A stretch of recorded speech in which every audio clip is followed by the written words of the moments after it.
Hello, everyone. My name is Latoya T. Wolford. I am an author, a certified life coach, and a motivational speaker.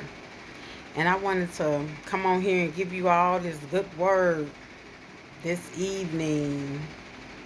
So it is in Daniel chapter 4, verse 1 through 3.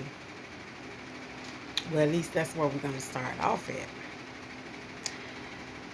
Nebuchadnezzar, the king, to all people, nations, and languages that dwell in all the earth. Peace be multiplied to you. I thought it good to declare the signs and wonders that the Most High God has worked for me. How great are his signs, and how mighty is his wonders. His kingdom is an everlasting kingdom, and his dominion is from generation to generation. Okay, now we know our God is great, and we are supposed to worship him every day, all day. Never forget a day to worship God. But let's go back to chapter 3 and see why did he even say this. Okay, now I'm going to start at Daniel 13.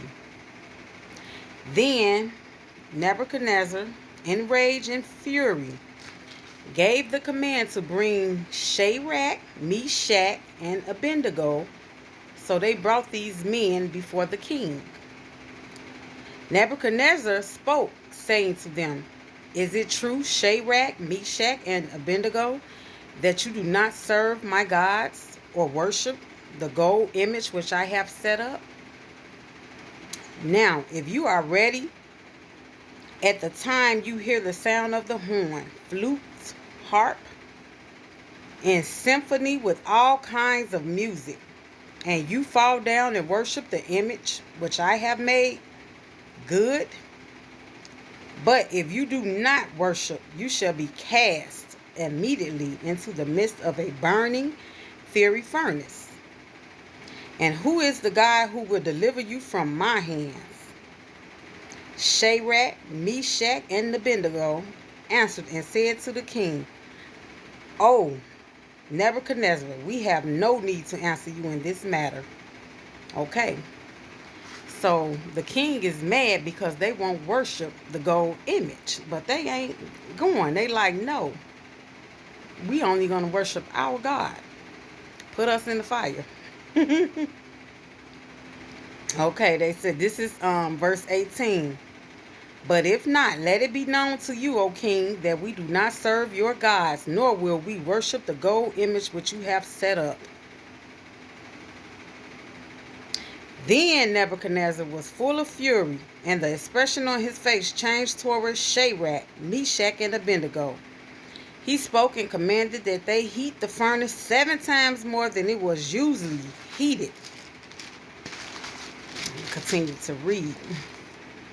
"And he commanded certain mighty men of valor who were in the army to bind Shadrach, Meshach, and Abednego and cast them into the burning fiery furnace. Then these men were bound in their coats, their trousers, their turbans, and their other garments, and were cast into the midst of the burning fiery furnace. Therefore, because the king's command was urgent and the furnace exceedingly hot, the flame of the fire killed those men who look up Shadrach, Meshach, and Abednego. And these 3 men, Shadrach, Meshach, and Abednego, fell down bound into the midst of the burning fiery fire. The king was astonished, and he rose in haste and spoke, saying to his counselors, "Did we not cast 3 men bound into the midst of the fire?"